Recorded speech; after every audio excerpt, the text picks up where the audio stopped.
E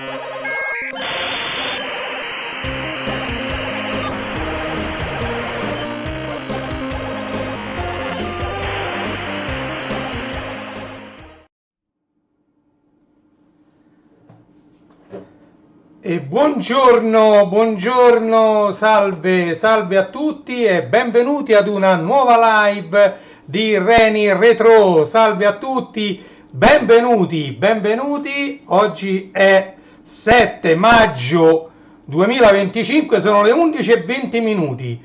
Allora, oggi dobbiamo fare una cosa che se funziona, perché diciamo dal punto di vista logistico e tecnico è abbastanza, diciamo, un po' complicata, almeno dal mio punto di vista e per le macchine che ho a disposizione. Vedo che già sfarfalla un po' diciamo, il PC, però speriamo che non faccia scherzi. Allora, ho pensato di fare una cosa, visto che sto gestendo, anzi proprio oggi, questa mattina, ho creato un nuovo gruppo Telegram dedicato alle distribuzioni gratuite di Linux, dove diciamo tramite il canale c'era già un vecchio canale che gestivo, sto gestendo e ci sto inserendo tutte le nuove distro che sono uscite nell'ultimo anno, però sul canale non si possono fare delle sottocartelle, delle sottoaree nei canali, invece nei gruppi sì. Quindi che cosa ho fatto? Ho creato un nuovo gruppo pubblico, si chiama distro-linux, su Telegram, dove ci sto mettendo le ISO facilmente, semplicissimo scaricarle da Telegram e quindi durante queste live che ho intenzione di fare, se va bene questa ne farò altre, vediamo come installare insieme, nel mio caso in una virtual machine, in una virtual box, quindi in una macchina virtuale di questo vetusto computer che io mi ostino ad adoperare. L'ho leggermente upgradato la mia ultima live, ho provato a mettere questa scheda che è una GeForce GTX 750 Ti dentro questo PC, ma poi alla fine non ce l'ho messa perché avrei dovuto fare delle operazioni sul case che non mi andava di rovinarlo. Questo è un case storico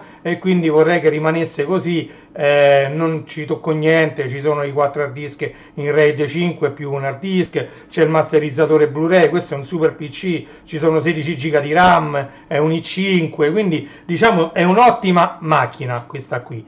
E la lascio così com'è con la sua scheda video che c'era originale, non la tocco.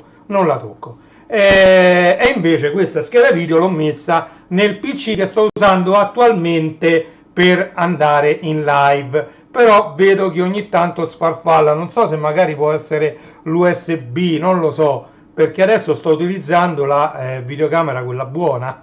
Vediamo un po', se lo fa troppo spesso vuol dire che diciamo la videocamera principale appesantisce un po' troppo, diciamo, la scheda video, che va in surriscaldamento e crea, diciamo, questi problemi al video. Ok?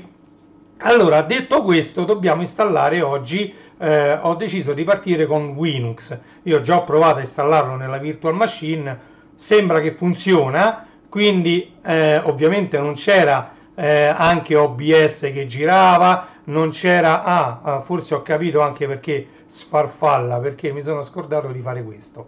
Ok, adesso dovrebbe sfarfallare molto di meno, perché ho liberato un minimo di scheda video, di RAM video, 2 giga di RAM, infatti questa ha 2 giga di RAM, come quell'altra che c'avevo io, perché pure la vecchia mia scheda aveva 2 giga di RAM. Comunque questa ha 2 giga di RAM, però è una GTX 750 Ti, dovrebbe essere un po' meglio. Se qualcuno collegato mi dice se l'audio arriva bene o arriva a scatti, non lo so. Comunque tanto dopo me la rivedo questa live e vedremo se è venuta a scatti, e nel caso la cancello, oppure se si può mantenere.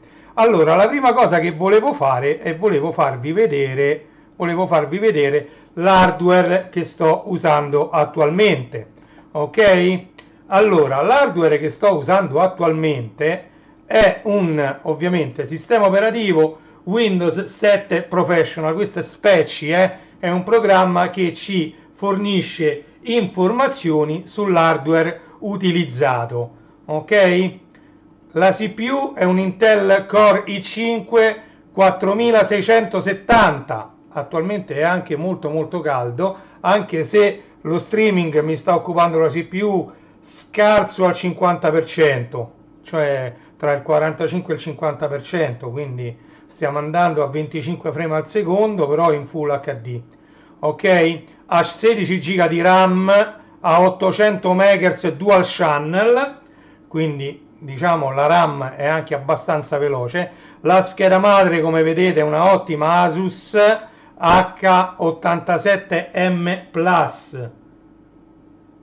Però aspettate, che non vi ho messo, ecco, mi sono scordato di mettervi la finestra a voi, allora quindi ricominciamo. Vedete, operating system Windows 7 Professional 64 bit con Service Pack 1, Intel Core i5 4670, adesso sta a 72 gradi, prima stava a 80, quindi diciamo 16 GB di RAM Dual Channel DDR3 a 800 MHz, vedete.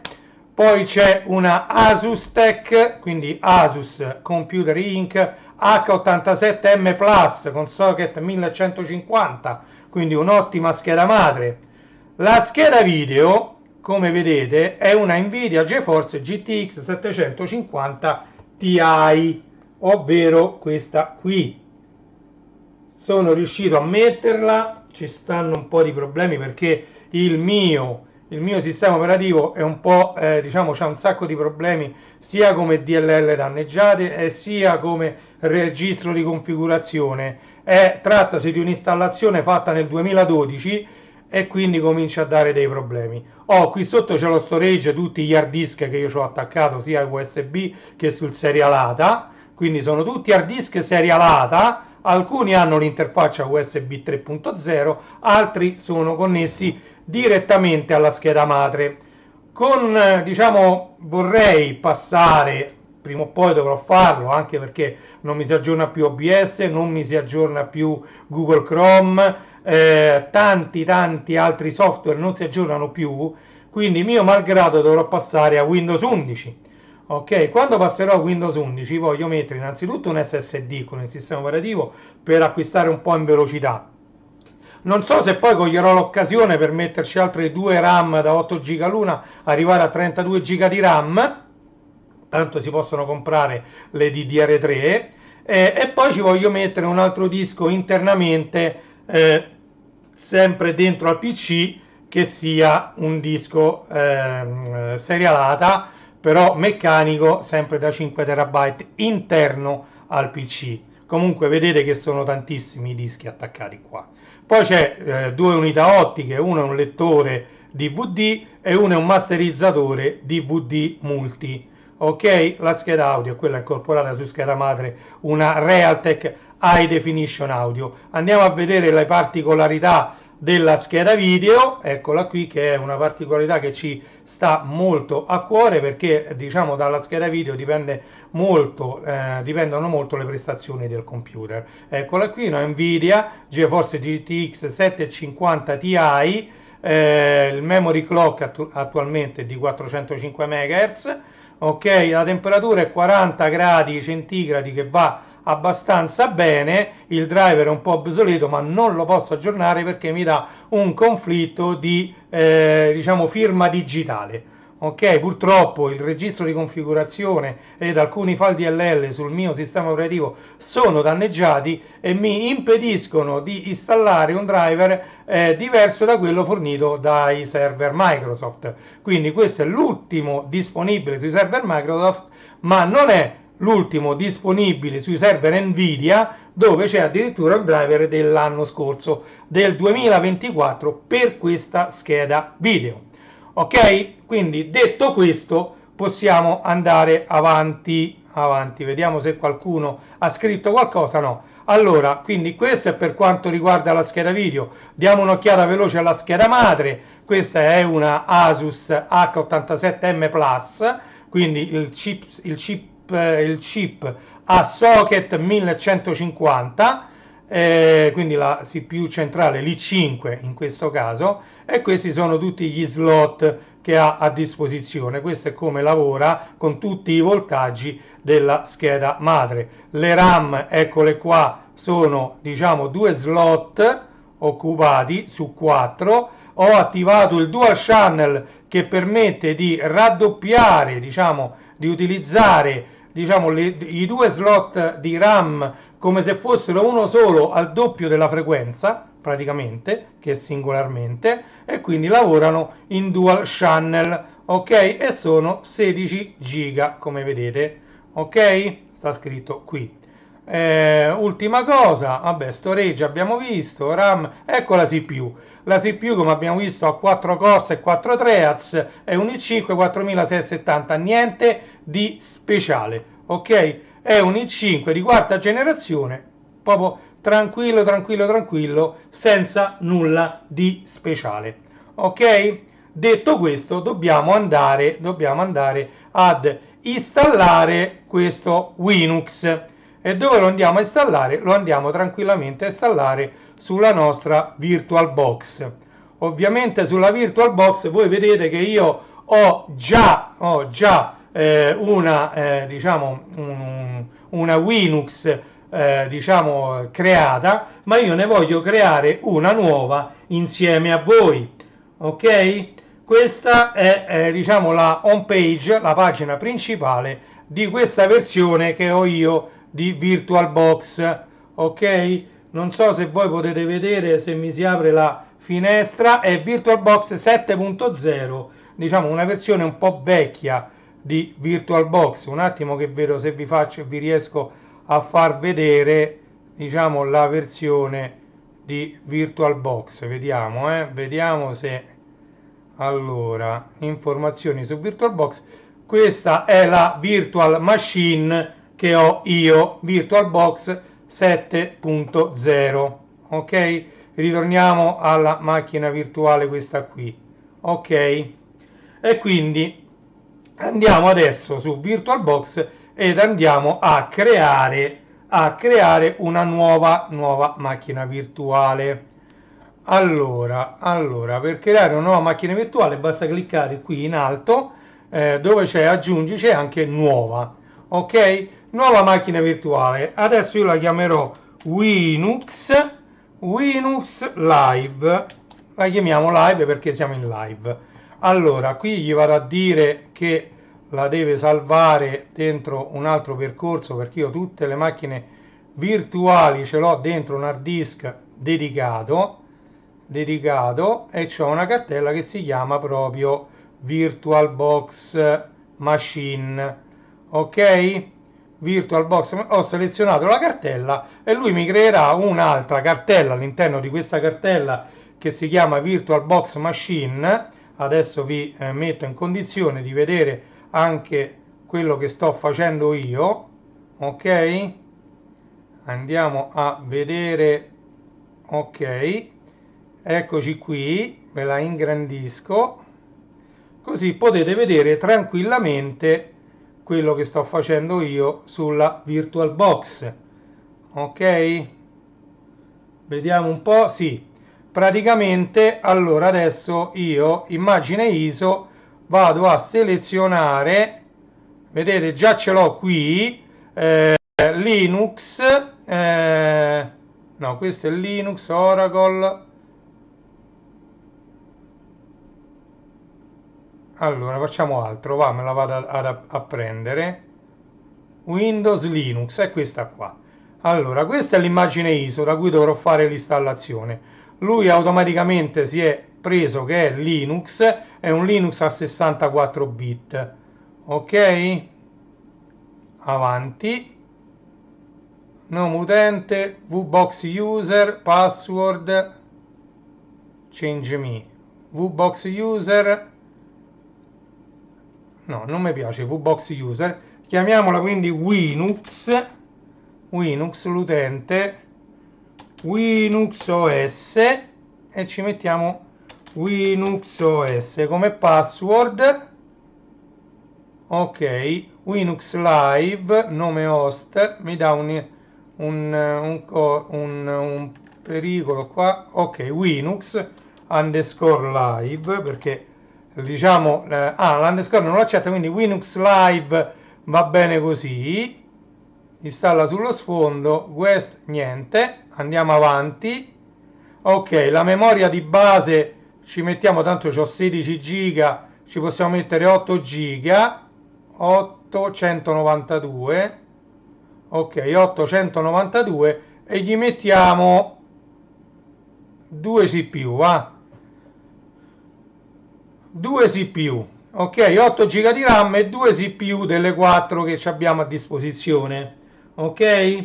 Quindi 2 CPU, vedete, molto semplice la configurazione, eh? Andiamo avanti, crea disco virtuale ora, 25 giga, lo possiamo, tanto, questo io lo chiamo disco a fisarmonica, gli do anche 50 giga, 49,84, va bene, perché praticamente se io clicco qui preallocazione a dimensione intera, lui mi fa un unico file da 50 giga, mi occupa subito tutto lo spazio virtuale, ok? Mentre invece io voglio che il disco diventi più grande man mano che io ci vado a copiare i dati sopra e diventi più piccolo man mano che io vado a cancellare i dati sul disco stesso. Quindi io lo chiamo disco a fisarmonica, un disco dinamico e non statico. Quindi l'hard disk è dinamico, si ingrandisce man mano che voi inserite dati nella macchina virtuale, nel disco che poi andremo a vedere nella macchina virtuale. Man mano che voi cancellate i dati, il file grande associato, diciamo, a questa macchina virtuale diventerà sempre più piccolo. Quindi tenetelo sempre il più piccolo possibile, però dategli una grandezza diciamo sufficiente poi a contenere i dati e a farlo, diciamo, funzionare in modalità ottimale. Calcolate che io lo sto installando su un disco USB 3.0. No, gli posso dare anche un po' di meno, diciamo che 40 giga secondo me sono più che sufficienti per installare questo sistema operativo. Andiamo avanti e questo sono, diciamo, il riepilogo delle informazioni che io ho dato a questa macchina virtuale, ok? Quindi andiamole a leggere insieme. Linux Live è il nome della macchina virtuale che io mi ritroverò lì sotto Linux, ok?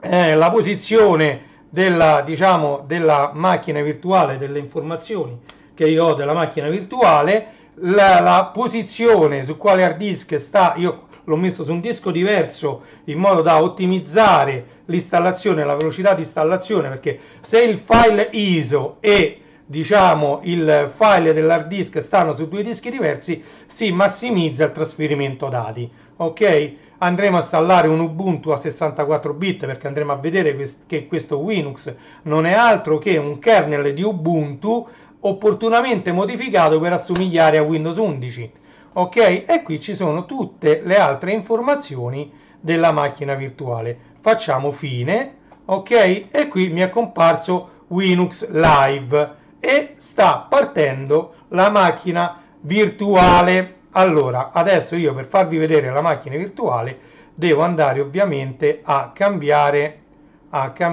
questa macchina virtuale. Ok, un attimino solo, eccola qua. Questa è la macchina virtuale. Ok? Allora, come vedete sta già caricando Linux. Ok? Linux 1125 Noble LTS. Ok? Voglio togliere questa qua. Come si leva questa? Questa c'era un modo per levarla. Questa finestra. Allora, visualizza.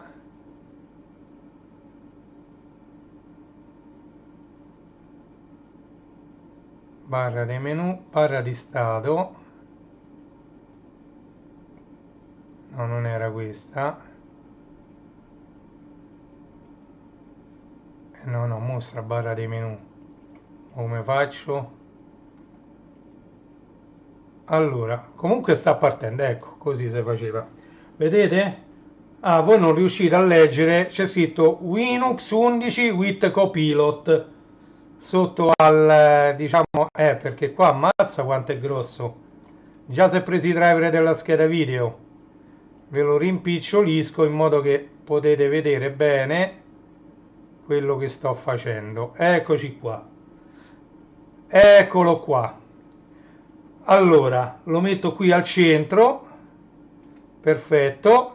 E come vedete questo è il live CD, ci ha messo pochissimo ad avviarsi. Questo è il live CD di Linux, ok? Come vedete lo sfondo ricorda molto il primissimo sfondo di Windows 11, la barra è qui centrale proprio come Windows 11, c'è addirittura Microsoft Edge web browser installato, in alto c'è install Win11 LTS, poi c'è il trashcan che è il cestino e poi c'è Microsoft Edge sul desktop, ok? Noi vogliamo proprio vedere, quanto tempo ci mette e come si installa sull'hard disk questo Linux 11 LTS. Andiamo a fare doppio clic proprio su questa icona, ok? Win 11 LTS, ed ecco che parte l'installazione, ok? E mi dice già welcome to the Windows 11 installer, ok? La prima cosa che mi viene chiesta è appunto scegliere il linguaggio di installazione. Andiamo a scegliere l'italiano che è presente, italiano Italia, e lui mi traduce subito e mi dice benvenuto nel programma di installazione di Windows Linux 11. Questo programma chiederà alcune informazioni e configurerà Windows Theme over Linux sul computer. Andiamo avanti, andiamo avanti. Mi riconosce che sto in Europa e a Roma, quindi va benissimo così. Riconosce che la tastiera è italiana e mi mette una tastiera di default che a me va più che bene. Diciamo, ho controllato che ci sono i tasti, va benissimo così. Ok? Quindi andiamo avanti senza toccare la tastiera. E lui mi dice che cosa vuoi fare col disco rigido? Visto che il disco rigido non è altro che un file che io ho appena creato con la virtual machine, con la VirtualBox, questo disco non è neanche partizionato.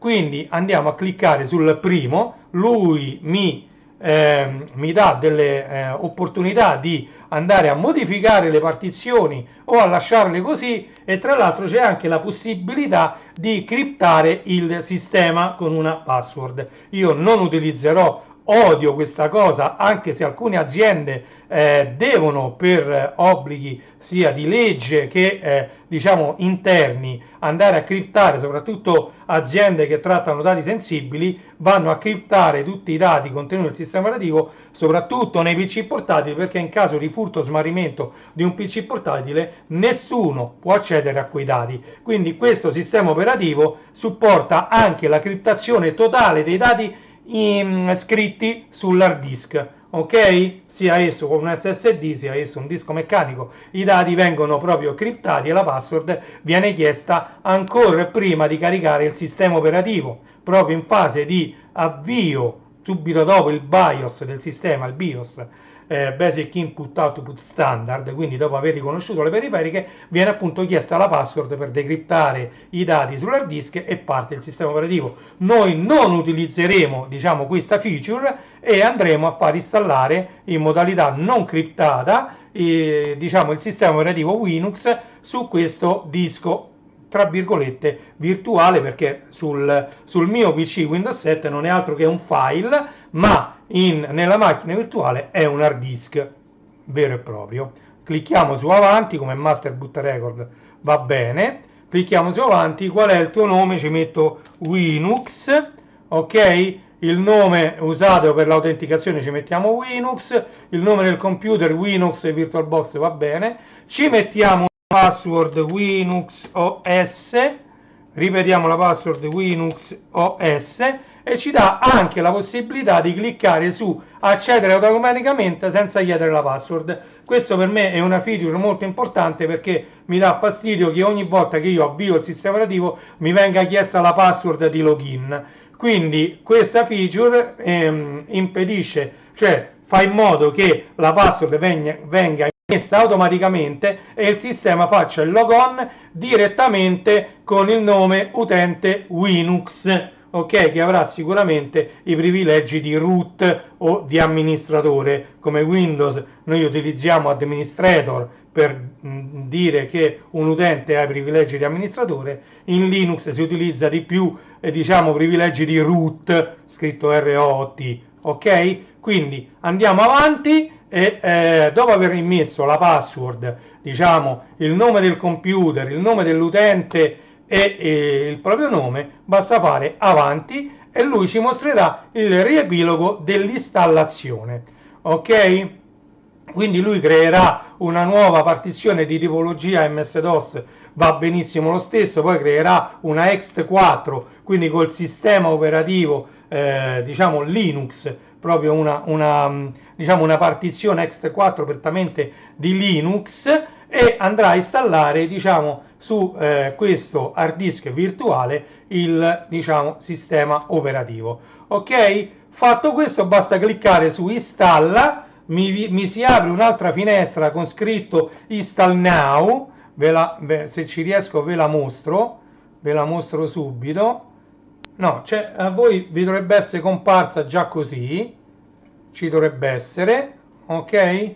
Install now, e basta cliccare su install now ed ecco qui che parte l'installazione di Linux, quindi Windows sotto Linux, quindi il kernel, il cuore di questo sistema operativo rimane Linux, in particolar modo Ubuntu, ma viene tutto modificato e moddato per apparire come se fosse un Windows, ok? E quindi adesso ci metterà qualche minuto a fare questa installazione, ok? E io direi che noi potremmo, adesso voglio vedere se riesco a fare una cosa, vediamo un po', questo faccio copia, vediamo se riesco a fare una cosa, incolla riferimento, ok, io lo vorrei lasciare qui così, perché vi vorrei parlare, così vediamo come procede l'installazione, però poi vi vorrei parlare un attimino solo, vi vorrei parlare di un'altra cosa, però vedo che proprio il PC si inchioda, perché ovviamente sta facendo una cosa abbastanza pesante, che è quella dell'installazione del sistema operativo, quindi voi adesso ancora vedete l'installazione. Io per adesso non vi ho cambiato ancora la schermata, vi volevo far vedere una cosa, però vedo che non mi risponde il PC, immagino che stia anche scattando un pochino, ok, vediamo un po'. Allora, no, mi sembra che si sia un po' ripreso, via. Allora proviamo a fare, vi provo a mettere questa schermata, va, cambiamo schermata, tac, ok. Allora vi volevo far vedere, mentre procede l'installazione di Linux, vi volevo far vedere questo nuovo gruppo che ho creato su Telegram, ok? Questo lo trovate su t.me/distro-linux, ok? Distro senza l'accento sulla O, Poi vi metterò il link in descrizione di questo filmato, ok? Allora, quindi mentre prosegue l'installazione di Linux andiamo a vedere questo nuovo gruppo. Io vedete ci ho messo tante distro Linux su questo nuovo gruppo Telegram. Allora è mia intenzione poi andare ad aggiornarle tutte, molte le ho già aggiornate e infatti vi farò vedere diciamo quelle in cui trovate già le versioni aggiornate. Per esempio andiamo ad aprire Ubuntu, ecco, questa è diciamo l'area dedicata al distro Linux più famosa che è appunto Ubuntu.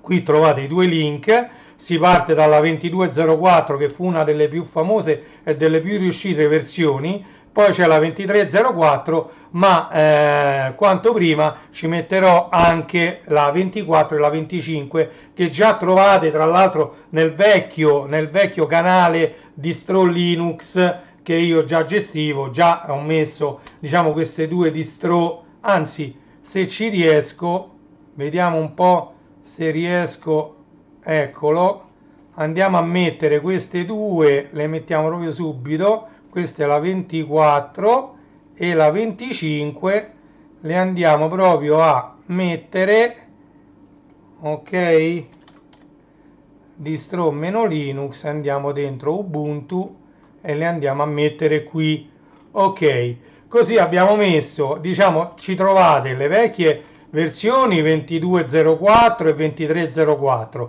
poi c'è la 24.042 e poi c'è anche la 25.04, ok? Quindi per quanto riguarda Ubuntu, diciamo già abbastanza completa perché la 25.04 è diciamo relativamente nuova, abbastanza nuova come release, ok? Poi diciamo che dobbiamo andare un'altra volta sulle distro Linux, eccole, quindi Ubuntu l'abbiamo vista, vediamo prima tutte le Ubuntu, va. Poi c'è Ubuntu Mate, vedete Ubuntu Mate, andiamo a vedere, cioè, vedete, questo è il logo di Ubuntu Mate, e poi trovate Ubuntu Mate 23.04, anche questa andrà aggiornata perché mi pare di aver visto che Ubuntu Mate è uscita anche qui la 24.04, ok? Dopo Ubuntu Mate c'è Ubuntu Buggy, ok? Buggy, pure questa c'è la 23.04, però è uscita anche qui la 24.04, quindi anche qui dobbiamo andare a vedere, diciamo, se cioè devo andare a mettere l'aggiornamento, però diciamo lo scheletro del gruppo è già bello e creato, vedete, questo è l'Ubuntu, un'altra release sempre basata sul kernel di Ubuntu, ok? Quindi diciamo, Willy, salve Willy, vedo che ti sei connesso, sto facendo vedere come si installa Winux, che è una distro gratuita di Linux per uso personale. Ovviamente per uso professionale basta andare sul sito e potete acquistare le chiavi di licenza, ma per uso personale gratuito, ed è diciamo basata, cioè su questa versione di Linux si possono installare anche programmi per Windows, app, oramai si chiamano app, non si chiamano più né programmi né software, si usa questo termine app anche per quanto riguarda appunto queste applicazioni, ok? Non so se io sto facendo vedere appunto anche il tempo che ci mette su questo PC. Ho fatto vedere all'inizio della live di che PC si tratta, è un i5 di quarta generazione, il sistema operativo di base è un Windows 7, ci sono 16 GB di RAM nel sistema operativo, che tra l'altro già sta facendo la live, quindi è già appesantito. Poi ovviamente c'è aperto, perché sto facendo vedere appunto il Telegram, e quindi è molto appesantito, c'ho tante cose aperte, c'è OBS che si sta occupando di fare lo streaming, diciamo, ci sono c'è ancora Specci, perché ho fatto vedere Specci, che cosa fa, c'è il programma della chat, diciamo ci sono tanti software aperti, però come vedete anche un PC abbastanza vecchio, abbastanza diciamo datato, riesce a fare diverse cose contemporaneamente, ok? Io vedo che però vediamo a che punto è arrivato, no, non è questo, è questo, sta al 9%, però io mi ricordo che ecco, è passata al 10%, però mi ricordo benissimo che poi fa un salto immediato al 70%, quindi diciamo noi continuiamo a vedere il gruppo Telegram, e siamo arrivati all'Ubuntu, ok? Quindi l'Ubuntu, poi c'è Ubuntu Studio, è un'altra versione sempre di Ubuntu, basata sul kernel di Ubuntu, che diciamo a ognuna di queste io ci ho messo, come vedete, sotto il logo ufficiale c'è sempre il link alla pagina internet ufficiale di quella distro, di quella distribuzione Linux. Quindi se volete poi andare a vedere gli aggiornamenti, andare diciamo a cercare altre informazioni su quella distro, potete tranquillamente cliccare sul link ufficiale e verrete ovviamente subito portati sul link ufficiale di quella distribuzione. E quindi questo è Ubuntu Studio. Come vedete anche qui c'è la 2304, poi dopo Ubuntu Studio c'è Xubuntu, sempre 2304. Queste sono le versioni che stavano nel vecchio canale, che non era un gruppo, era un canale diciamo di Telegram, e il canale, come ho già detto, non mi permetteva di creare delle sottocartelle, dei sottomenu, che invece ho potuto creare con questo gruppo pubblico, e così ho intenzione di tenere tutte belle ordinate le varie distro di Linux. Ok, dopo Xubuntu c'è pure Kubuntu. Qui quanto prima ovviamente metterò le versioni aggiornate di tutti questi sistemi operativi. Ok, visto Kubuntu, mi pare che quello era l'ultimo. Allora poi c'è sta pure Vubuntu, che è quello che stiamo diciamo installando ora. Oddio, è una versione, questa qua è una versione più vecchia, perché questo che sto installando ora si chiama Linux, mentre Ubuntu è stata la prima versione di Windows e Ubuntu mischiati insieme, e infatti vedete che è la 11.4.4 Plasma. Tra l'altro ci sono anche sul mio canale YouTube delle live dedicate appunto all'installazione di questi due sistemi operativi, sia Ubuntu basato su Windows 11 e sia Ubuntu basato su Windows 10. Ok, quindi trovate nel mio canale YouTube, andatele a cercare, diciamo delle live in cui abbiamo installato insieme diciamo sia Ubuntu basato su Windows 11 sia Ubuntu basato su Windows 10. Ok, quindi Ubuntu non c'entra niente con Linux, che invece è questo qui. Questa è la pagina dedicata a Linux e questo è il sistema operativo che stiamo installando adesso. Come vedete siamo arrivati al 12% e 13% in questo momento. Diciamo l'installazione prosegue correttamente nonostante il PC sia occupato a fare tante altre cose. Ok, come vedete già questa pagina ci sono io che parlo, c'è Telegram che gira e c'è diciamo l'installazione sulla virtual machine, c'è un po' di tutto. Ok, quindi oltre a Linux faccio notare che esiste anche Linux FX, che è sempre basato su questa diciamo tecnologia Windows 10 11 installati su un kernel Linux. Ok, poi andremo a vedere alla fine dell'installazione come è stato possibile fare in modo che le applicazioni di Windows, quindi prettamente basate sulle DLL, registro di configurazione e diciamo e tutta la struttura di Windows, sia stato possibile installarle su un kernel Linux. Non è una cosa facilissima, però esiste un programma ad hoc che fa questa cosa.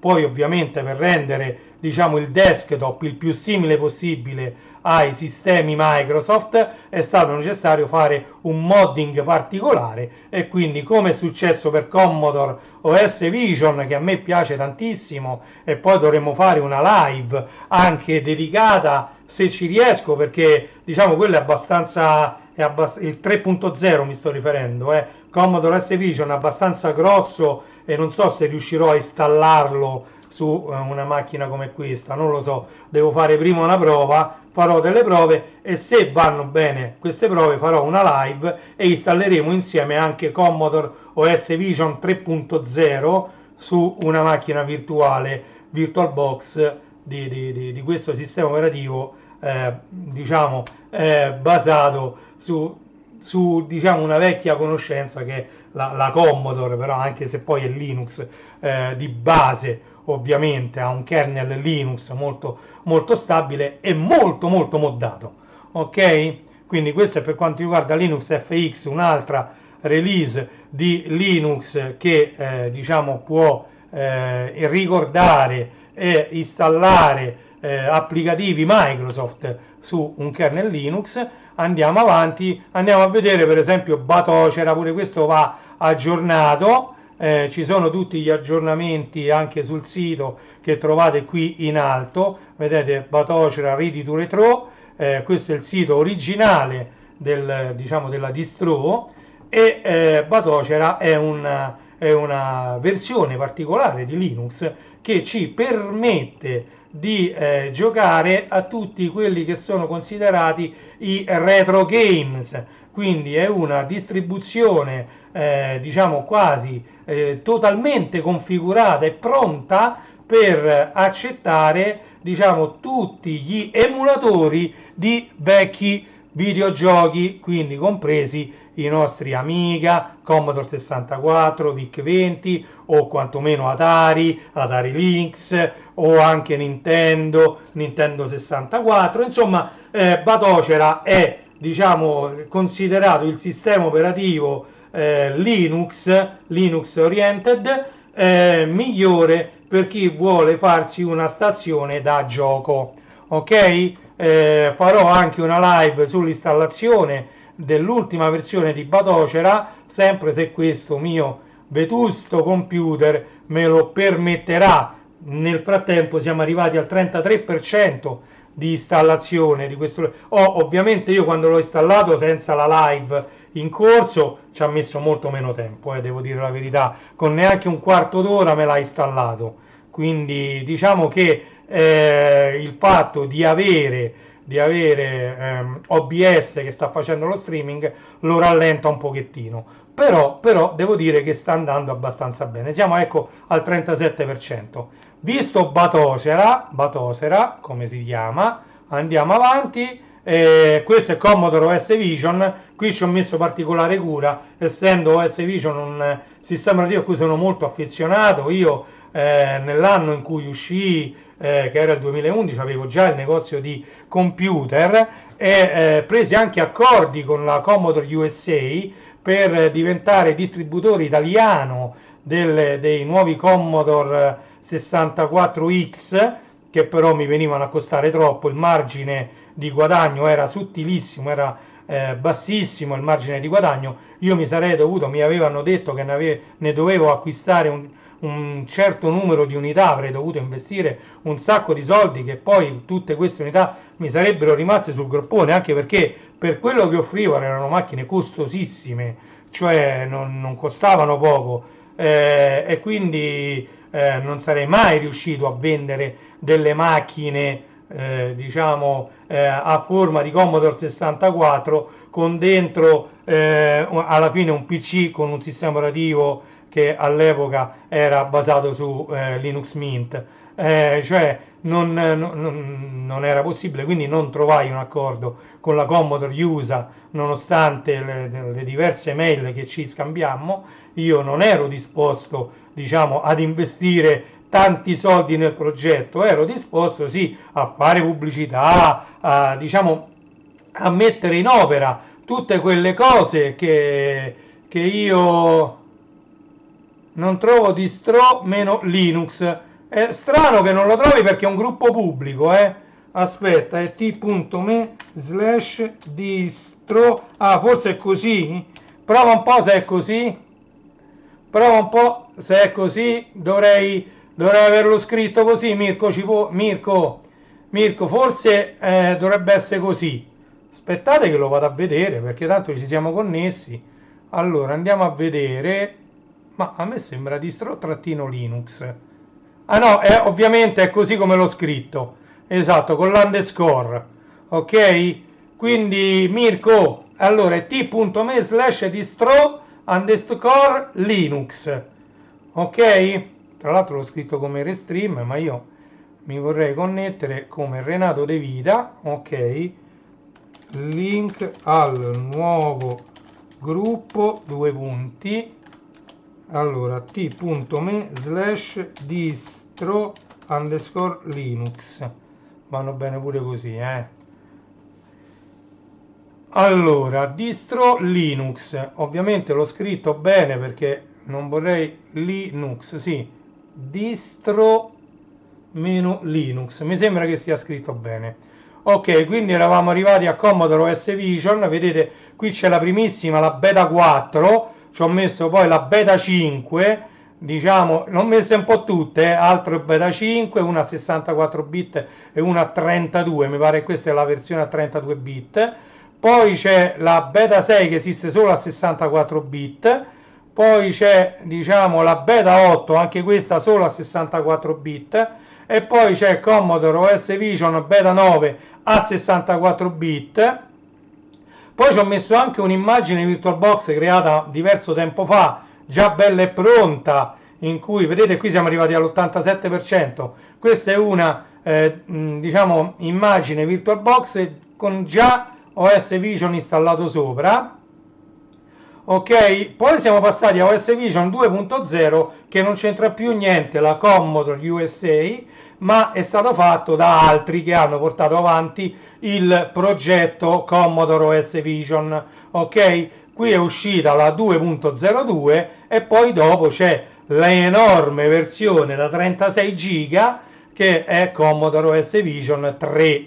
Ok, e qui trovate proprio l'immagine ISO da 36 giga divisa in diversi volumi, dovete scaricare tutte queste parti e poi diciamo andare a scompattare il RAR multivolume, vi uscirà un solo file da 36 gigabyte. Ok, e poi ve lo potete usare in una macchina virtuale oppure metterlo in una pennetta e renderla avviabile per poi andarlo a installare proprio ex novo su un PC, perché no? Ok, e questo è Commodore OS Vision. Oh, guardate un po' che cosa è successo. Allora ritorniamo su questa pagina, guardate che cosa è successo mentre io vi illustravo questo nuovo diciamo gruppo Telegram. Qui c'è scritto tutto fatto, Windows Linux 11 è stato installato sul computer, ora è possibile riavviare il sistema o continuare a utilizzare l'ambiente live di Windows Theme over Linux.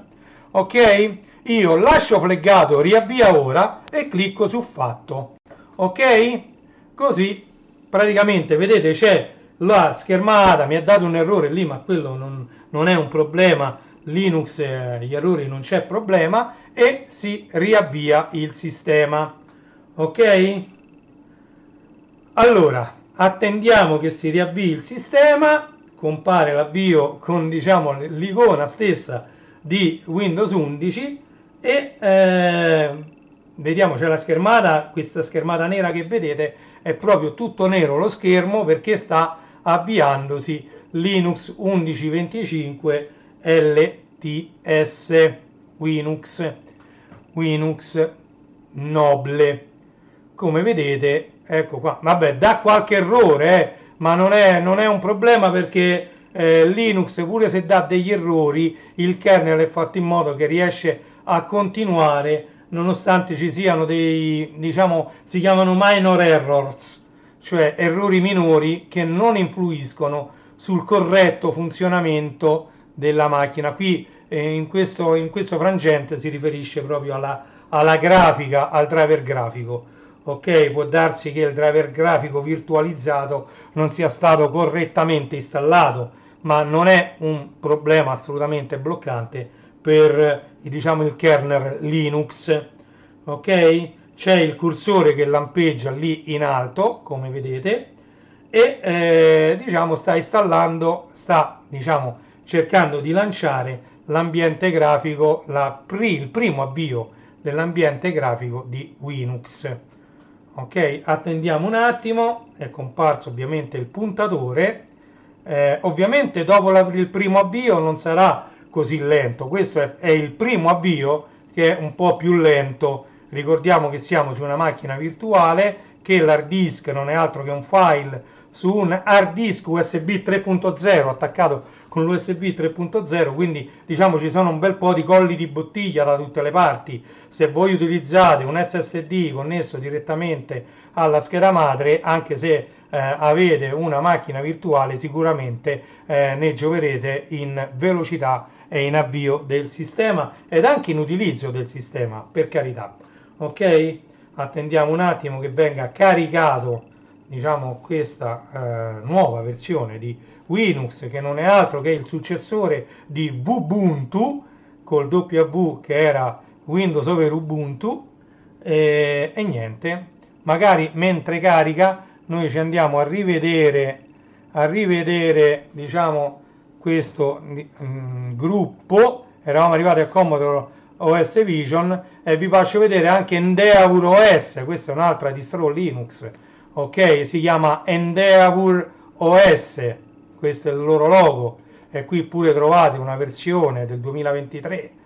Poi dopo c'è Arch Linux, anche questa una versione del 2023, perché quando io ho creato, vedete lì si sta avviando il sistema operativo, compare proprio il loghetto di Windows 11.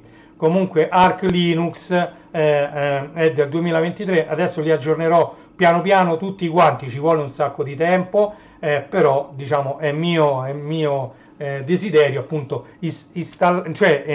mettere qui in questo gruppo tutte le versioni aggiornate di queste distro Linux. Poi c'è OpenSUSE anche è una distribuzione molto molto famosa di Linux, e qui già ci sono diverse versioni, anche queste però del 2023, ve lo ricordo, questo è OpenSUSE, ok? Quindi vediamo che ancora non si è avviato lì diciamo OpenSUSE. CentOS è un'altra distro famosissima, come vedete questo logo è famosissimo, questo è come vedete si è avviato finalmente, dopo torneremo qui a vedere CentOS e le ultime distro Linux che io ho già creato, diciamo i canali relativi nel gruppo Telegram. Quindi torniamo sulla diciamo VirtualBox gigantesca e andiamo a vedere come questa distro diciamo Linux ricordi moltissimo Windows 11. Ok, allora andiamo qui, come vedete diciamo ci fa scegliere anche il tema di Windows 11 che più ci piace. Allora andiamo a vedere, vedete, potete aggiungere gli oggetti alla barra, imposta dimensioni flessibili, qui c'è il sistema, ok, Linux VirtualBox, sta dentro VirtualBox, qui c'è la risoluzione dello schermo,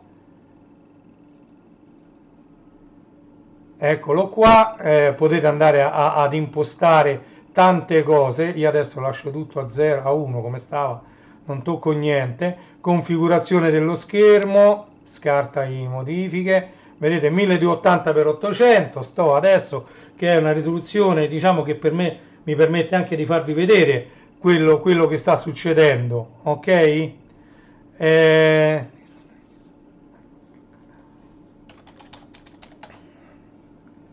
Allora, volevo andare a vedere perché Mirko mi ha scritto se risulta entrato nel canale. Andiamo a vedere nel canale General. No, non mi risulta.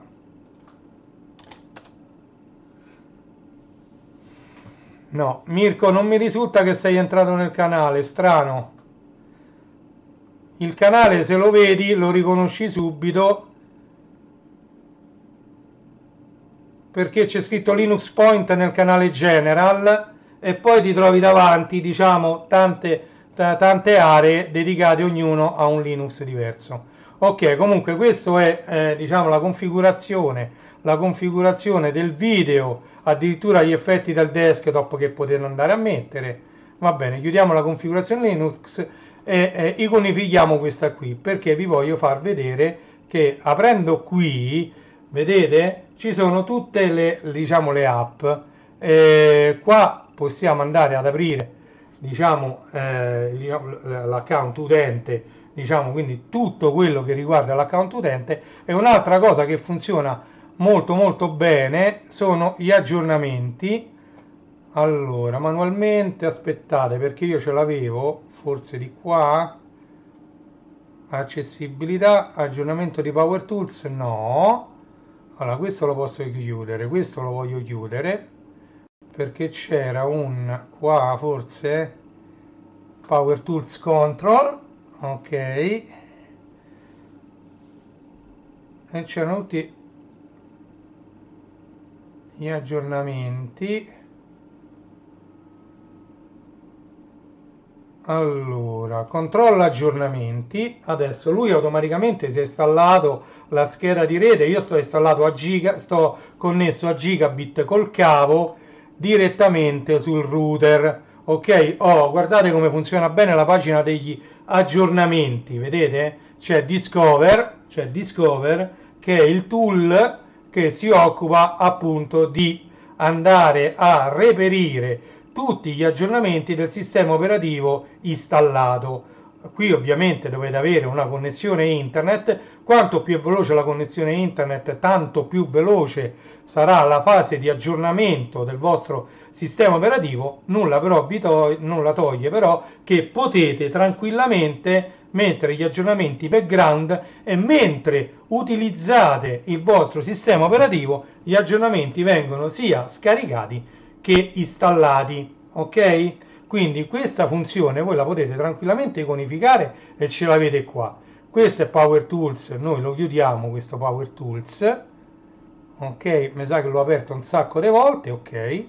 Mentre noi qui possiamo andare, che ne so, ad utilizzare Word,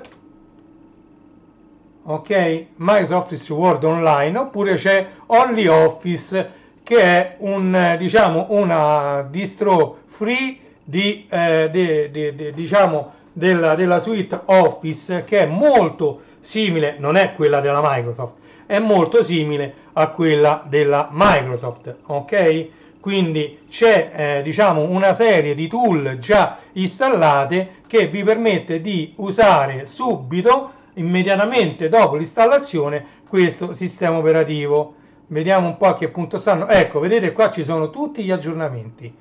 Vedete? Allora, siccome siamo in live, ve li faccio scorrere un po' più lentamente. Questo qui sta partendo, andiamo a iconificare, stava partendo il Word. Vedete? Ve li faccio scorrere lentamente. Vedete tutte le librerie che si possono aggiornare.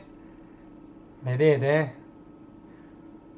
Tutto il cuore diciamo, di Linux è fatto anche di tutti questi moduli che vengono caricati, alcuni anche in avvio, e che devono essere mantenuti diciamo, aggiornati il più possibile.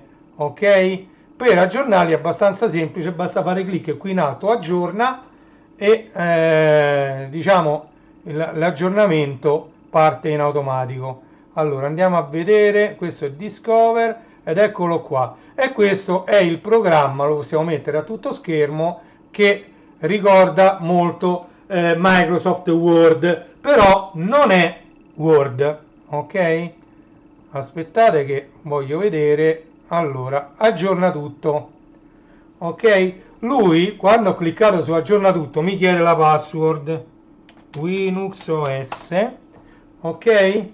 Linux OS, e lui parte subito dopo che avete messo l'assword, parte con il download e la conseguente installazione di tutti gli aggiornamenti che ha trovato su internet per quanto riguarda ovviamente il sistema operativo, quindi il core.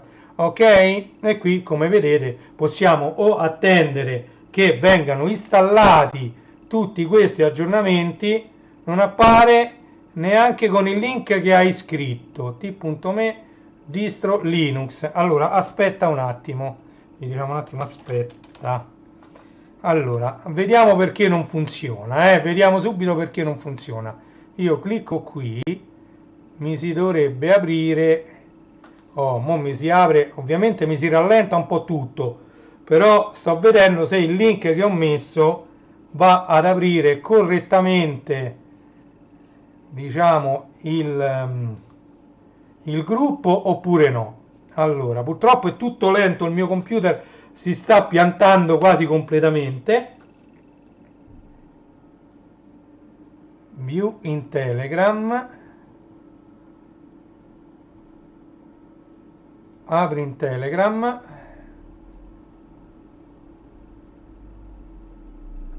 Allora, no, è giusto, il link che ho messo è giusto.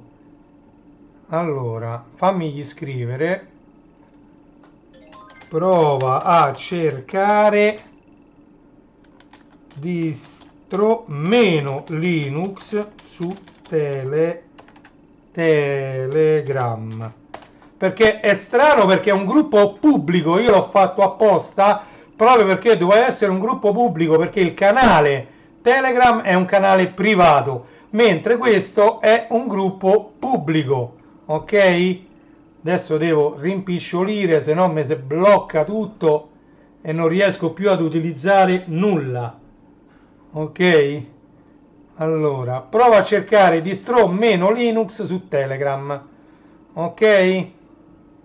Allora, qui sta continuando l'installazione, il download e l'installazione di tutti questi aggiornamenti. Ora io chiudo questo Word che ve l'ho fatto vedere, vedete è molto simile a Word, lo andiamo a chiudere, andiamo a scrivere Excel per esempio, Excel c'è Only Office Excel, andiamo a vedere anche quest'altra, vedete com'è più veloce perché ha già caricato il cuore della libreria Office, quindi di questo particolare Office gratuito installato dentro questa distro, e andiamo a vedere che questa versione, chiamiamola così, di Excel è molto simile a quella della Microsoft.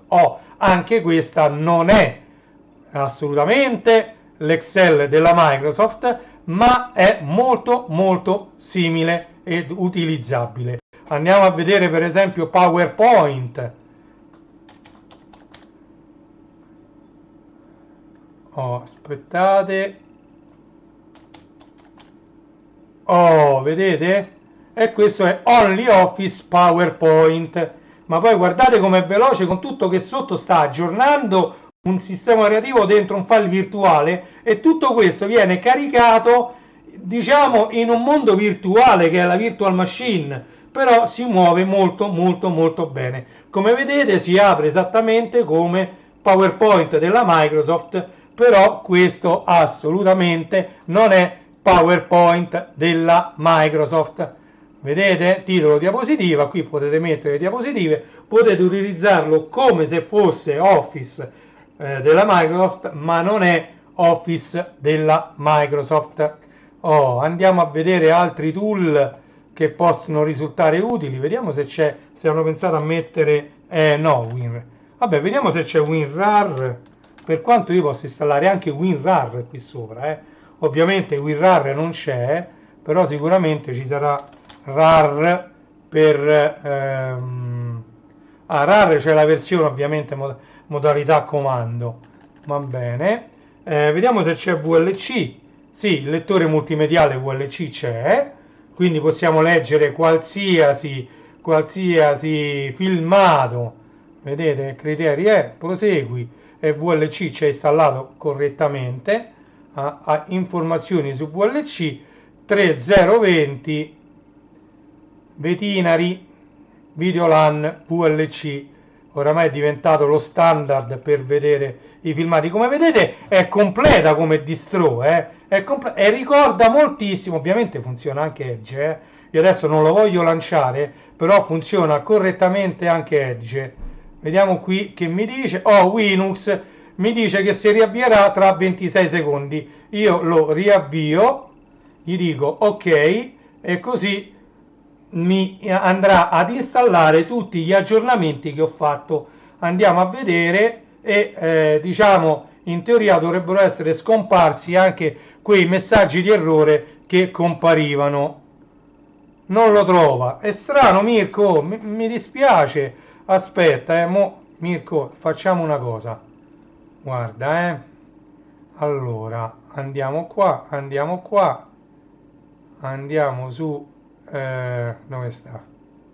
Condividi, cioè deve sta Marge. Allora, Linux, notifiche, dove sta? Aspetta un attimo che sto vedendo se riesco a fare una cosa. Aggiungi membri, vediamo un po'. Mirko Cipolla, aggiungi. Ti ho aggiunto, Mirko, ti ho aggiunto, vediamo un po' se... Però non mi risulti lo stesso, 2 membri. Mirko e Renato. Mirko, ti ho aggiunto. Ti ho aggiunto io, ti ho aggiunto. Ti ho aggiunto, Mirko. Speriamo che così lo riesci a vedere, però poi dovrò vedere perché non lo trova, Poi mi dice 2 membri. Vabbè. Ok, forse è compreso di Margherita. Comunque, allora, qui sta facendo l'avvio e niente. Allora, facciamo quest'altra cosa. Mettiamo qua transizione. Eravamo arrivati su questo gruppo a diciamo CentOS. Ok, eravamo arrivati qui a CentOS.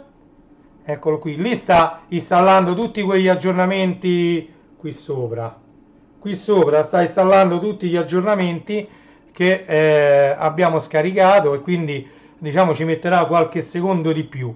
Noi ci andiamo a vedere tutte queste altre distro. Allora, quindi CentOS, Fedora, molto famoso anche Fedora.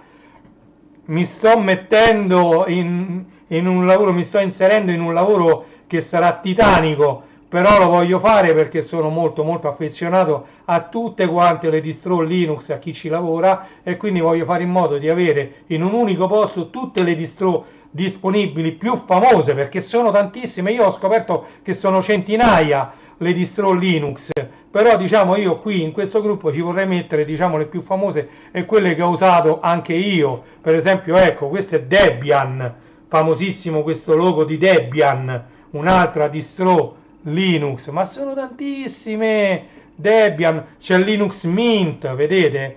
Questo è no, questo è Minix 3, si chiama Minix 3 questa distro Linux, e questo è il loghetto, la mascotte di questa distro Linux. Ma oltre a questa c'è anche Linux Mint, famosissima. Qui si basano diverse distro, si basano su questo kernel di questo Linux Mint. Questo kernel si presta ad essere diciamo moddato in tanti modi, e quindi diciamo questa Linux Mint è diventata molto famosa proprio per questo motivo. Linux Mint.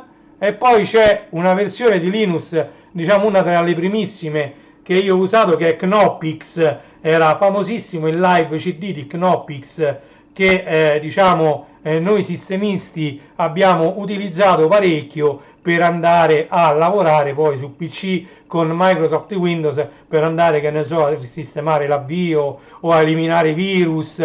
Noi partivamo, almeno io partivo in live CD di Knoppix, andavo a una specie di Iron Boot CD e di tutti gli altri diciamo CD di manutenzione che sono usciti nel tempo. Però io diciamo all'inizio proprio utilizzavo il live CD di Knoppix per andare a lavorare sui PC dove il sistema operativo o non partiva proprio, o era bloccato, o non ti permetteva di andare ad eliminare determinati malware o virus. Ok? Ho visto che è ripartita la VirtualBox, quindi noi rifacciamo un cambio di scena ed andiamo a vedere di nuovo questa macchina virtuale che diciamo si basa su Linux.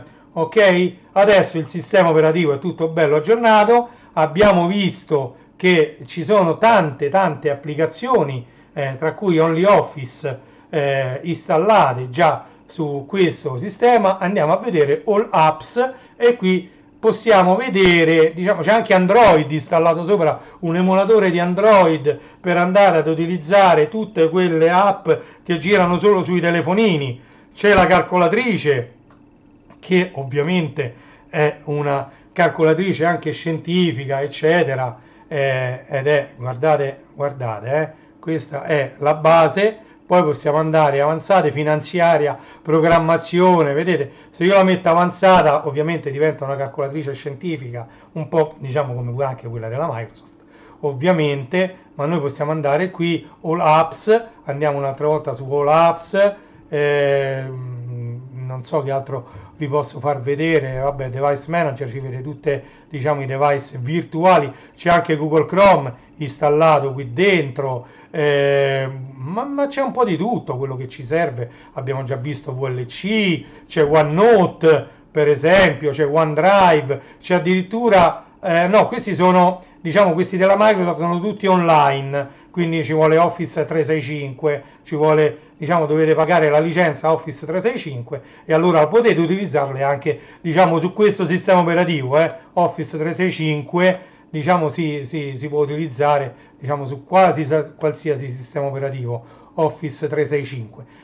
E qui ci sono, diciamo, tanti altri tool, però molti li potete installare. Per esempio, andiamo a lanciare un attimo il Chrome, Google Chrome, che ho visto che era installato, Google Chrome, ok?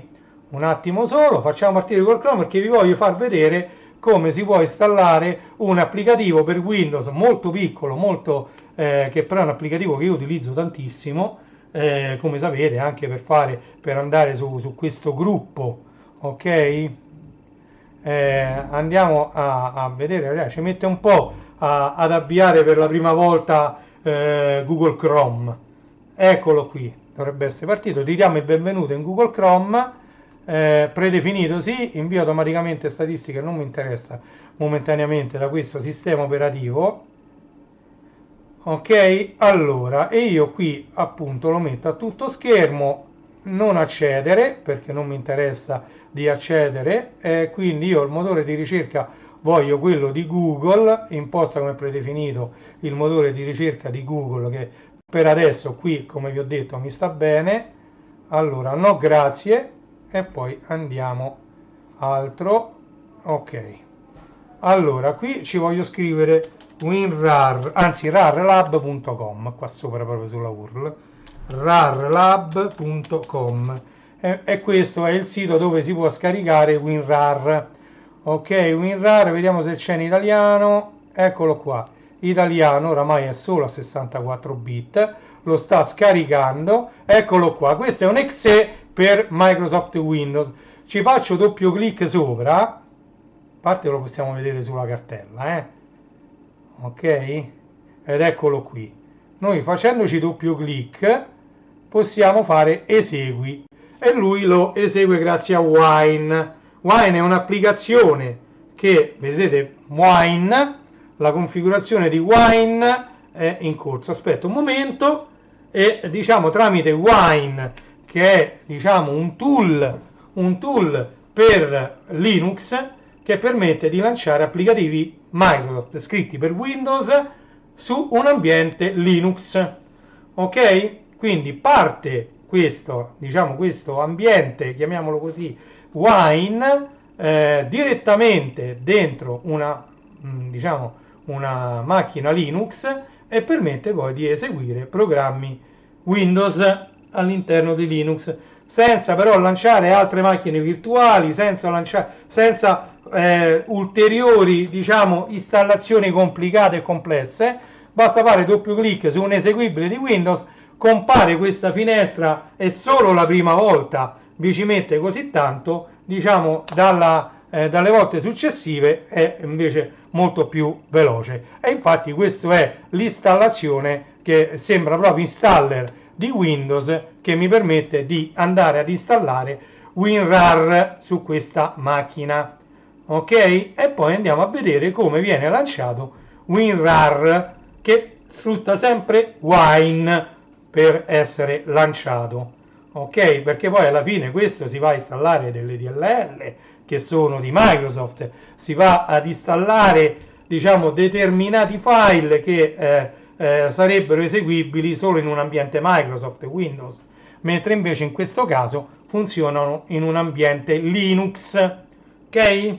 Io spero di essere chiaro, tanto adesso la live qui va sul finire, abbiamo fatto un'ora e 15 di live, spero di essere stato abbastanza chiaro e di avervi fatto partecipi dell'installazione di un sistema che potrebbe tornare anche molto utile su dei PC dove uno non vuole, ho visto che costano pochissimo le licenze di Microsoft e Windows oramai, però già se uno ci mette pure Office comincia a essere diciamo, diciamo una spesa. A nulla, no, e quindi praticamente ecco Geco, ok, installa, e sto installando tramite WineGeco un applicativo Microsoft Windows dentro Linux. E quindi spero di essere stato chiaro su come si installa facilmente questo sistema operativo e spero che possa essere utile a chi ha dei PC. Tra l'altro si installa anche su dei PC un po' più vecchi, come vedete questo è virtualizzato in un PC molto vecchio, quindi non, diciamo, non ci sono particolari problemi. Allora, e andiamo a vedere se io vado a cercare, eccolo, c'è sta l'installazione qua dietro, eccolo qua, installa, truc, installato, va bene, ok, truc, velocissima l'installazione, ok, chiudi, ok, allora in teoria me lo dovrei trovare già qua, WinRAR, Win, WinRAR, eccolo qua, però WinRAR, questo non vorrei che fosse, vediamo un po', no, è proprio WinRAR, eccolo qua, eccolo qua, questo è WinRAR, opla, un applicativo per Microsoft Windows, però installato ovviamente. Io qui se vado su, tra l'altro voglio vedere se posso mettere le icone sul desktop, configura desktop sfondo, perché vorrei mettere il mio computer tipo sfondo, posizionamento, scala ritagliata, icone, ok, icone da sinistra a destra, ordinamento,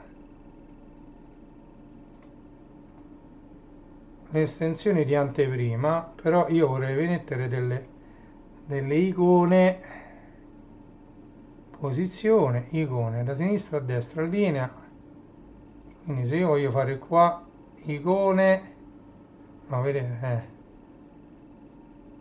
aggiungi pannello, pannello vuoto, vabbè, pannello, aggiungi oggetti, oh, vedete, questi sono tutti gli oggetti che io posso mettere su questo qua, mamma mia, configurazione dello schermo, guardate un po', gestione, questi sono tutti gli oggetti che io posso mettere sul desktop, addirittura l'orologio analogico, eccolo qua, e questo poi lo posso andare a spostare dove mi pare, aspettate, che però ovviamente sta lavorando, oh,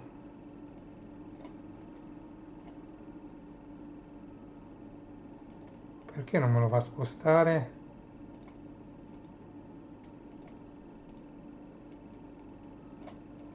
Eppure lo dovrei prendere.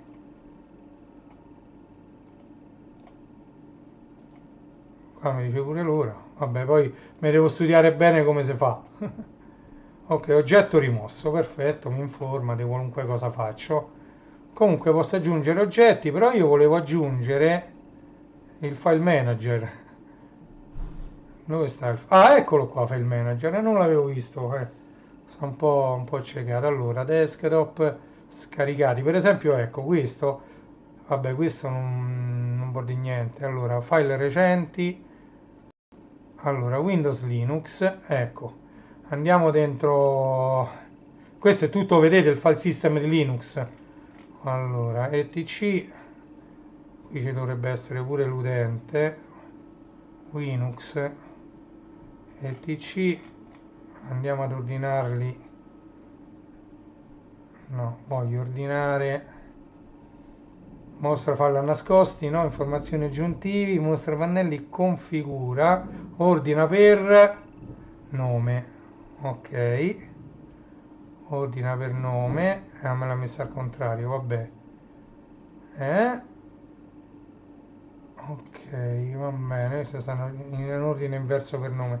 Volevo fare, che ne so, così, apri con, attività, vedete, condivisione, no, è bello, è un bel sistema operativo, va studiato un pochettino, io l'ho visto, l'ho installato ieri per la prima volta, ma non ci ho lavorato, perché poi ho avuto un sacco di cose da fare, quindi ieri non sono stato per niente a casa, l'ho installato e basta, poi sono scappato, ho visto solo che funzionava, e poi lo sto vedendo adesso per la prima volta insieme a voi. Comunque è un bellissimo sistema, guardate, ma veramente volevo vedere se con WinRAR mi vado a prendere un file da comprimere, eccolo qua.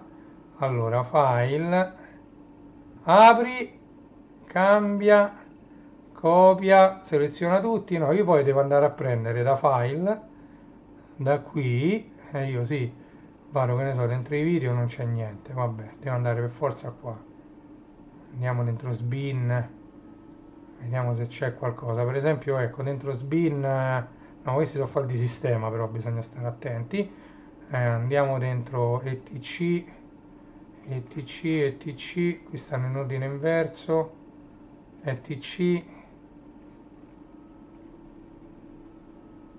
Andiamo a prendere per esempio questo, lo voglio mettere qui, esatto, mi apre e me lo fa comprimere, perfetto, volevo vedere se funzionava. No, funziona benissimo, altro che, qui tra l'altro mi dà il giorno, qui mi dà run a command, e questo vabbè è il command line per eseguire un comando, qui c'è il browser internet, diciamo che c'è tutto qua, diciamo c'è un po' tutto, ragazzi, è un ottimo sistema. Ok, io direi, allora andiamo a vedere se quando lo volete spegnere come si spegne. Si clicca qui e qui c'è, vedete, il menu di spegnimento, cioè sia la sospensione sia il riavvio, lo spegnimento e la chiusura della sessione per entrare come altro utente. Io, per farvi vedere che è veloce poi a riavviarsi, Microsoft Copilot, vabbè, Copilot adesso non mi serve, allora vi voglio far vedere il riavvio. Allora, guardate quanto ci mette poco a riavviarsi, allora, questa è la fase di spegnimento e si è già spento, ok? Vediamo quanto ci mette poco a riavviarsi, eccoci qua. Quando viene il VirtualBox, quello è il BIOS, che ovviamente è un BIOS virtuale, ok?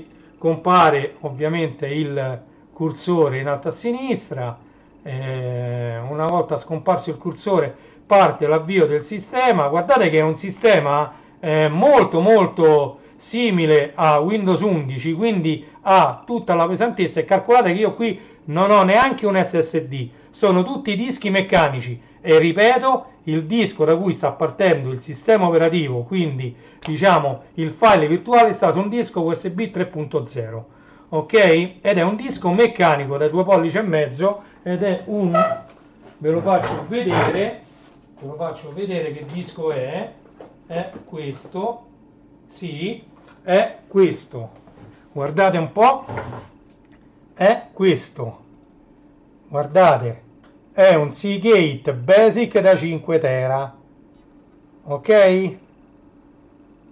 Seagate Basic da 5 terabyte. Qui io ci ho installato, diciamo, questo file virtuale. Vi ripeto, se voi avete già un PC con un SSD, ok? Ciao Luke, sto facendo vedere l'installazione di Linux, in questo caso Linux, su una macchina virtuale. Io sto qui piccolino proprio perché sta partendo la macchina virtuale. Stiamo vedendo quanto ci mette sul mio vetusto PC con Windows 7. Diciamo, ho installato tutto, ho fatto vedere che c'è anche diciamo una versione gratuita di Office, che non è Microsoft Office, per quanto c'è anche, diciamo, la versione 365 online di Office liberamente utilizzabile all'interno di questa distro di Linux, ma si può installare anche la versione Office per Microsoft, proprio quella ufficiale, ovviamente pagando la licenza di Office. Però ci sono tutti i tool, diciamo, più utili per utilizzare il PC, e funziona abbastanza bene, anche nonostante io abbia OBS che sta facendo lo streaming.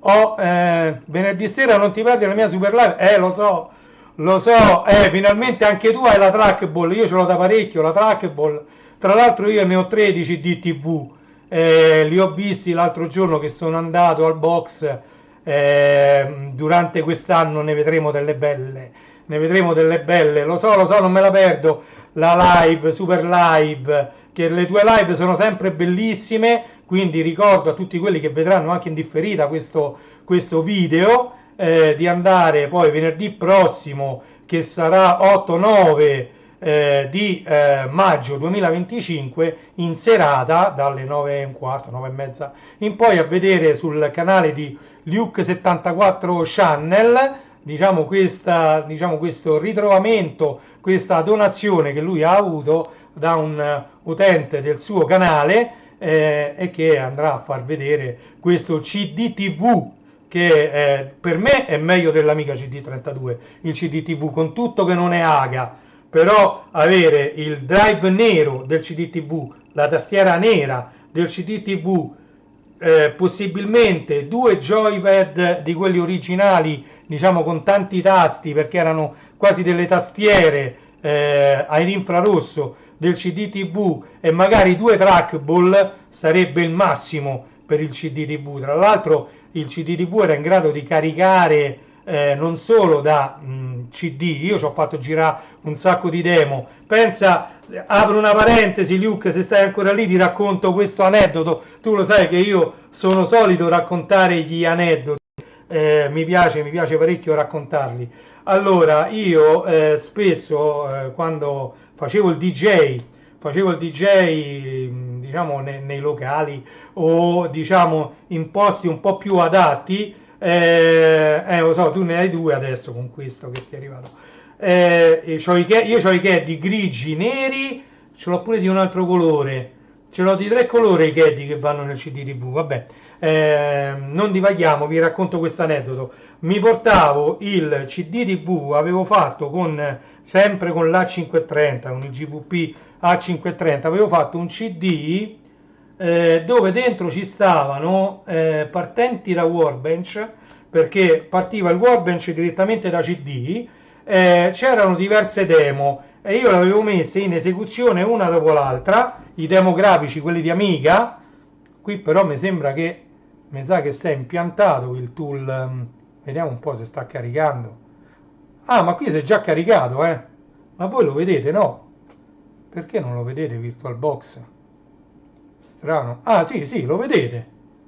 Per forza, no? Pensavo che non si era caricato, invece. Allora, vi stavo raccontando che io mi portavo il CD TV e lo facevo attaccare ad un televisore con la SCART, ok? Quindi bastava soltanto la presa di corrente e la presa SCART, e su quel televisore io ci facevo girare queste demo, ok? Erano tutte demo che dovevano girare su Workbench. Poi avevo fatto una praticamente startup sequence su questo, devo trovarlo questo CD, però essendo che io di CD ce n'ho migliaia e migliaia, non saprei proprio dove cercarlo. Dovrei trovarlo questo CD, dove era un CD ma erano registrati pochi, 10, 20 mega, 30 mega, ma proprio pochissimo. Il CD era 650 mega, quindi era registrato proprio pochissimo il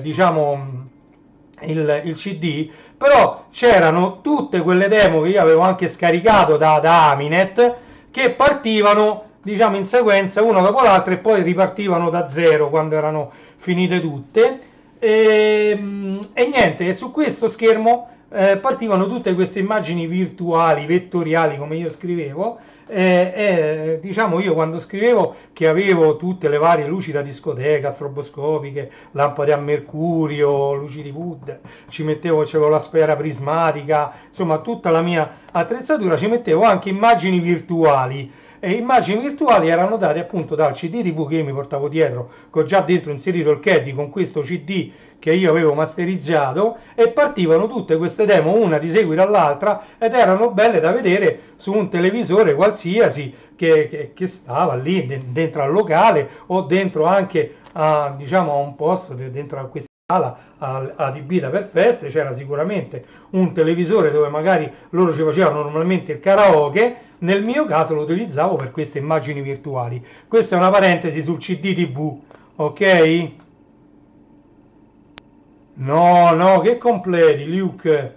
No, no, io uno ce l'ho completo, però con un solo trackball, con un solo joypad, con un solo drive nero, con una sola tastiera, e quello ce l'ho uno solo.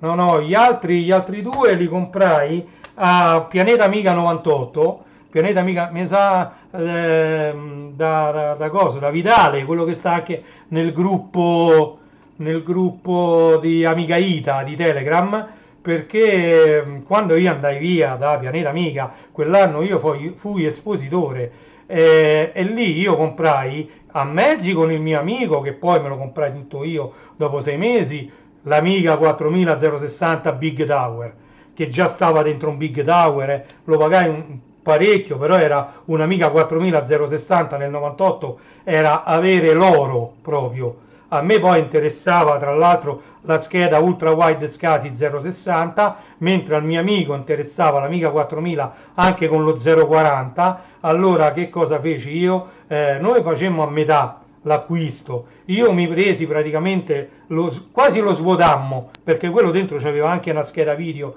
dedicata a lui, invece gli serviva ve lo dico, tanto oramai sono passati anni, non c'è niente da nascondere. A lui gli serviva solo perché aveva lettore e masterizzatore per poter copiare i giochi della PS1, ok? E quindi cioè, ci lasciammo un hard disk abbastanza capiente, per abbastanza capiente all'epoca mi pare che era 2 giga e 100 o 3 giga e 2, una cosa del genere, che era enorme per Amiga all'epoca, che maneggiava gli hard disk da 80 mega, 40 mega, quelli erano gli hard disk, ma mi pare che era, no, mi sa che dentro c'era 1 giga e 6, insomma lo stretto necessario per fare l'immagine dei CD, perché poi a lui serviva fare questa immagine ISO dei CD con Make ISO, mi pare che lavorava, o con un altro tool che uscì per Amiga proprio dedicato alla copia soprattutto di questi giochi della PlayStation, modificato ovviamente, e praticamente a lui serviva soltanto quella base di RAM che gli bastava, mi pare che gliel'ha detti con 8 mega di RAM, che per l'Amiga 4000 erano tantissimo, con 8 mega di RAM, il Workbench che partiva, e poi gli partiva questo programma di masterizzazione, lui si creava la sua bella ISO e poi faceva tutte le copie una dopo l'altra da questa ISO che stava su hard disk, e poi faceva un'altra immagine ISO, cancellava quella, faceva quell'altra, in modo da bruciare meno dischi possibile, perché all'epoca, ripeto, i masterizzatori non avevano il buffer underground, e quindi non era costante il flusso di dati tra diciamo il sorgente, che poteva essere un'immagine ISO o un lettore CD, e il masterizzatore, in quel momento se il flusso di dati si interrompeva tu bruciavi il CD e lo buttavi, ok? Invece con questo sistema dell'hard disk da 1 giga e 6 mi pare che era, si faceva l'immagine ISO direttamente sull'hard disk e si potevano tranquillamente copiare i giochi, e lo 040 era più che sufficiente. Io quindi gli misi quello 040 che vi ho fatto vedere più volte, che ho qui accanto a me, questo, la scheda CPU 040, io mi presi tutto lo 060 e lo misi poi sul PC che stava in BBS. Dopo tanto tempo io mi comprai, dopo 6 mesi, che poi sembra tanto tempo, invece magari è poco, dopo 6 mesi, 6-7 mesi, questo mio amico si comprò il PC, un Pentium, mi pare, addirittura un 233, mi sembra qualcosa di molto molto buono, con lettore e masterizzatore migliori di quelli che c'erano sull'Amiga 4000, e allora a questo punto io gli detti, diciamo, dei soldi e mi comprai io tutto l'Amiga 4000, ci rimisi lo 060 dentro e diciamo, l'ho ricreato così come era in origine quando lo comprai a Pianeta Amiga 98. ok? Questa era una parentesi sempre per raccontare aneddoti di vita vissuti, ok? Allora, come vedete qui la macchina virtuale funziona molto bene. Linux OS, mettiamo la password e qui diciamo si rientra. Voglio vedere gli screensaver perché Linux era famoso per gli screensaver. L'ultima cosa, poi ci salutiamo perché sta live è durata pure troppo. Ma non ci stanno qua i screensaver, è possibile? Oh, Linux era famosissimo per gli screensaver. Aspettate, va, voglio vedere una cosa. Vediamo qua perché questo è screensaver. Ma è possibile che non ci stanno più i screensaver? Ma no, ma non ci voglio credere. Configura impostazioni dello schermo. Dove sta qua? Allora, questo vabbè, e ci siamo. Ok. Compositore non mi interessa. Gem, vabbè, questi sono i colori. Colori e notturno. No. Allora, andiamo su impostazioni. Allora, accessibilità, impostazioni regionali non è. Poi dispositivi di immissione non è. Archiviazione, stampanti, Bluetooth, archiviazione, gestione energetica forse qua. Risparmio energetico.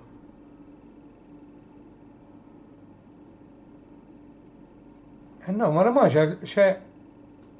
Ma vedi che roba, ma non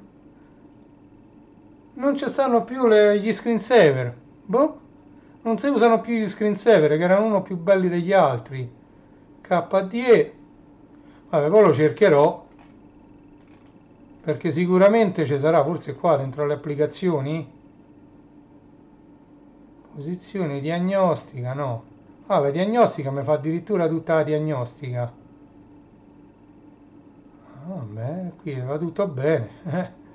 Va bene, va bene, va bene, va bene. Dai, torniamo in studio perché sennò qui ci dilunghiamo troppo. Allora, torniamo in studio. Me trovo. Ok. Allora, rieccoci qua. Grazie di essere stati qui con me. Abbiamo fatto un'installazione di Linux su una macchina virtuale che si chiama, diciamo, su VirtualBox, l'ho chiamata appunto Linux Live, così l'ho chiamata. E abbiamo visto che funziona, si può utilizzare tranquillamente anche su un PC un po' vecchiotto, basta che sia un processore a 64 bit, basta un i3, un i5 o anche un i7 da quarta generazione in poi, vi trovate bene, anche con 4 o 8 giga di RAM funziona benissimo. Quindi che dirvi, grazie di essere stati qui con me, andate a cercare questo gruppo distro _ Linux su Telegram, vi metterò il link in descrizione e niente, vi do appuntamento alla prossima live, spero di farla domani, così potremo vedere un'altra distro Linux.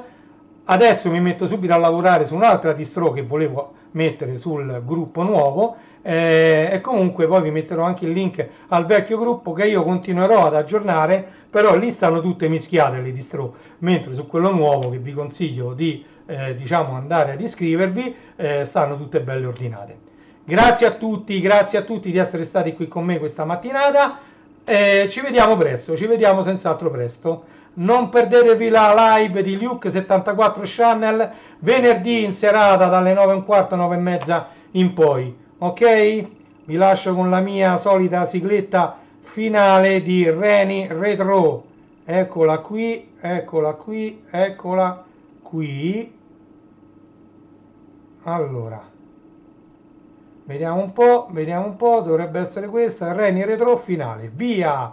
Ciao a tutti e buona giornata, sono le ore 11:58 minuti di questo 7 maggio 2025. Grazie di essere stati qui con me e ci vediamo prossimamente, sempre su questi schermi. Ciao a tutti!